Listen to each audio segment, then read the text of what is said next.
So you're looking for a reel for an ultralight setup, but you don't want to spend a lot of money, but you also want something that's durable and dependable, that'll last longer than a lot of those cheap Amazon knockoffs. Well, I have a suggestion.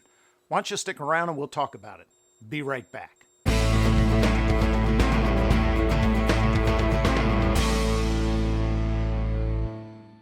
Hey, thanks for sticking around. This is Gen 10.9, where we give common sense advice for everyday fishing and hunting situations for your average sportsman. If you like this video, then consider hitting like and subscribing, and we can introduce you to other interesting videos. So with that out of the way, let's get started. So on this channel, we do tips and strategy videos, but we also do product reviews. And 2 summers ago, I bought a Penn Fierce 2. And I never got around to doing a review on it because I don't do unboxing videos. They just don't seem to serve a purpose as far as I'm concerned. But I do field testing reviews. And so at the end of the summer, regrettably, I never got around to doing a review on the Penn Fierce 2 1000. But luckily for me, Penn introduced the Fierce 3 1000 and the entire line of Fierce 3s.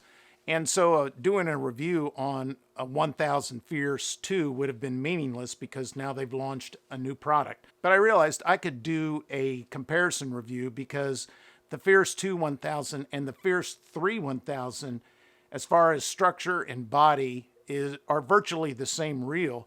With the Fierce 3, Penn has actually improved the internals of the reel and made it a better reel. But just keep in mind, this video is primarily a video of the Fierce 1000 review. So whether you get a 2 or a 3, they're basically the same reel as far as function and purpose. And really what I'm doing is reviewing the 1000 reel for an ultralight setup. So keep that in mind. So the specs on the 2 reel are basically the same. The Fierce 2 and the Fierce 3 both weigh 7.8 ounces or 220 grams. And their line capacity for monofilament is the same. And I use 6-pound tests, so that limits me to 105 yards. It's the same on the Fierce 3. Where the Fierce 3 has improved is in 2 important aspects. So the drag on the Fierce 2 is a 7-pound drag.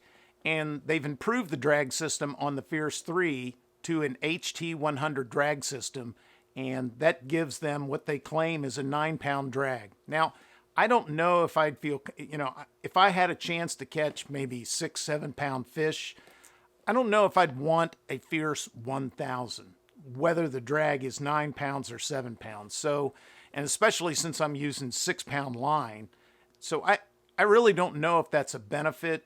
Maybe, in a particular situation, you might be comfortable if you're using braid and a bigger or heavier monofilament as a leader.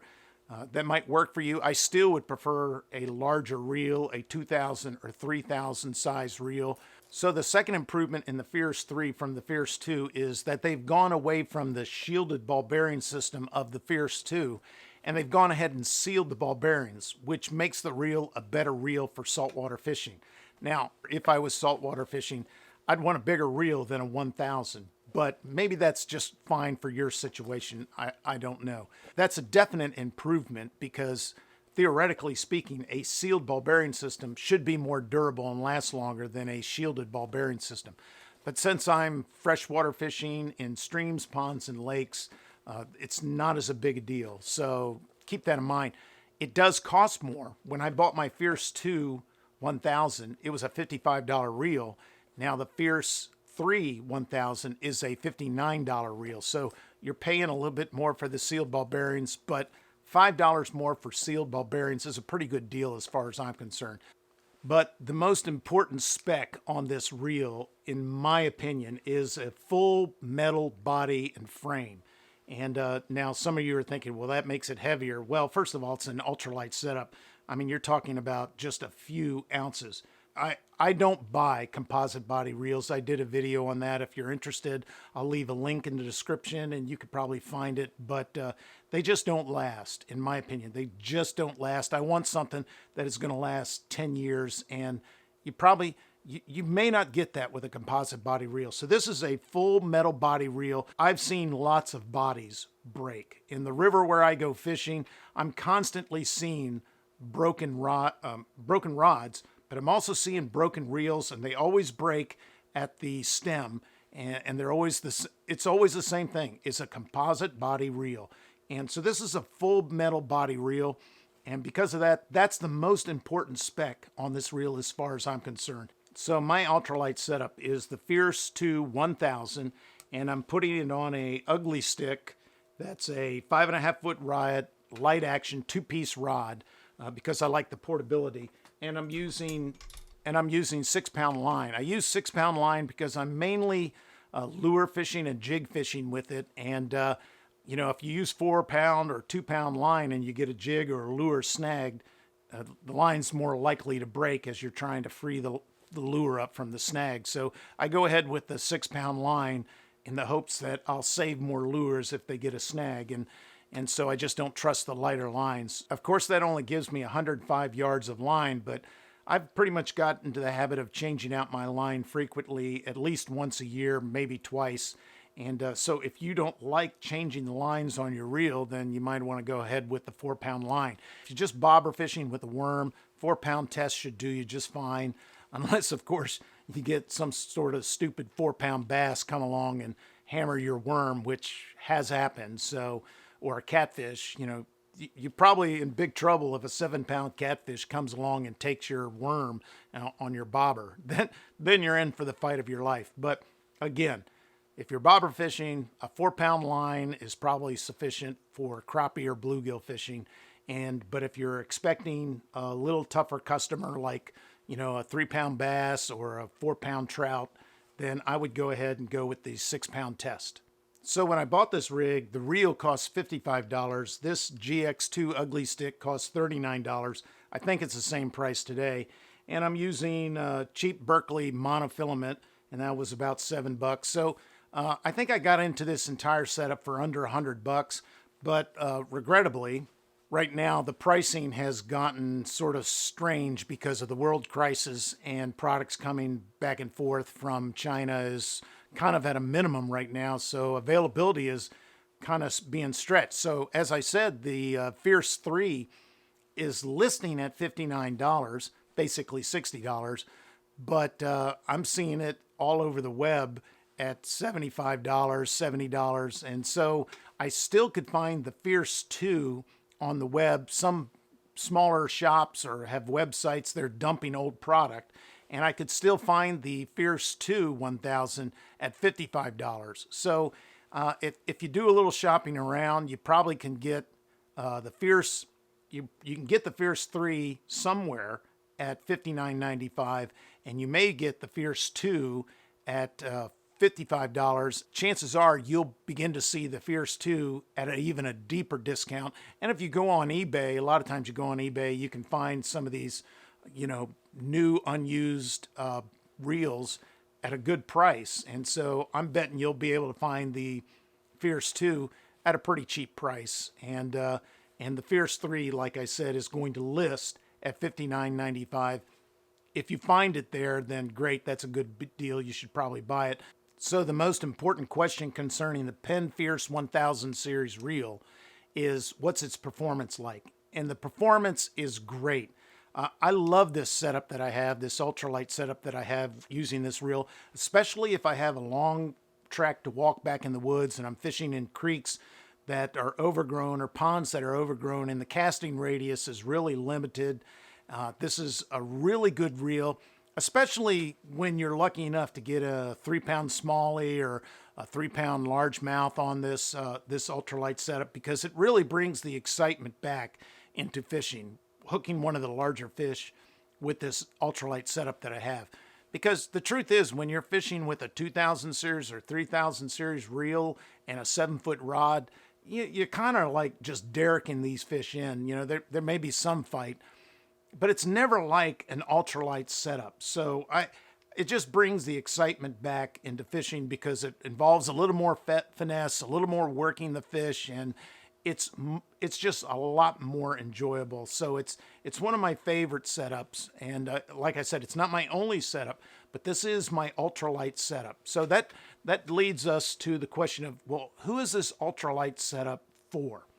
Well, if you're a parent or a grandparent and you got a little guy or a little gal that's really getting serious about fishing, then I highly recommend this reel. It's great for little hands. It's easily usable. Now I'm an adult, obviously, and I have a little larger hands that are kind of fat, but I have no problem with this reel. Just because I'm an adult doesn't mean I can't use this reel. But it's very compact, and so for a little kid who's really getting into fishing, really beginning to take it serious, this is going to be an excellent first reel, because this reel, unless you run over it with a truck, it's going to last 10 or 15 years. I mean, that kid will have this reel and they will fish with it from age 6, 7, 8 until they're 18, 19, 20 years old. And it's going to be a keepsake. It's going to have a lot of great memories because, like I said, it's a durable reel. That full body, metal body is going to last forever. And so this is going to, the kid that you give this to, this reel is going to have a real tender spot in their heart because they're going to have so many great memories for it. The second person this reel might be for is, let's say you're a camper or a hiker and you're going to go on the Appalachian Trail and you plan to do fishing on occasion in order to feed yourself while you're on the trail or while you're hiking through some national forest. And when you're camping, weight and space is a big deal. And so is durability. Your equipment has to last. So if you're hiking and going to do it over several days and you plan to fish in order to feed yourself while you're, in the backwoods, then this is going to be a great reel because it's durable. When you're camping and hiking, you tend to abuse your stuff. So you can't be having a composite body reel and then be halfway up the Appalachian Trail and your reel break. And then you're miles from any place and you can't really fish and you are planning on fishing to feed yourself. So I would go with this reel. And then the third type of person that this might be a great ultralight setup for you. Let's say you're traveling home from work and maybe you live in southern Missouri down next to Montauk State Park, or you live somewhere in the country where you got a lot of creeks and streams and ponds and state forests. Then I think this is a really good setup for maybe you want to hit a stream on your way home from work and sort of fish for about 20, 30 minutes before you get home and just sort of get work behind you so you're ready to get back with your family and show them the love and the respect and the care they deserve. Then I would get this reel and slap it on an ugly stick that breaks down. And again, get yourself a smaller tackle box that you could have some maybe hooks, bobbers, some rooster tails, some Strike King square bills, some jigs, and you just have a at the moment ready fishing setup. So to wrap this up, if you're looking to put together a new ultralight setup, then I'm recommending that your foundation is your reel and you seriously consider the Penn Fierce 1000 series spinning reel. Whether you get the 2 or the 3, if you're doing freshwater fishing, you'll never be sorry. If you're doing saltwater fishing, then I recommend that you go ahead and spend a little bit more money and get the Penn Fierce 3 1000 rather than the Penn Fierce 2 1000. But regardless, if you're looking for a new reel for a new ultralight setup, I really recommend the Penn Fierce 1000 spinning reels. They're durable, they're going to last a long time, they're quality build, and they're going to bring you a lot of great memories. And so if you're only fishing for stuff that's going to be 2 or 3 pounds, maybe 4 pounds, then you'll have a blast with this reel. If there's an outside chance that you're going to be hooking a 6, 7 pounder or a 4 or 5 pounder in running water like a brownie or a smallie, I would recommend going with a better reel or a bigger reel, not a better reel, but a bigger reel, just to give you that heavier line and a better chance of landing that fish of a lifetime. But if you're looking for an ultralight setup, then this would be the foundation for your ultralight setup. So if you enjoyed the video, then hit like and consider subscribing. Hey, may the Lord give you a lunker and a memory of a lifetime. Thanks for watching, and God bless.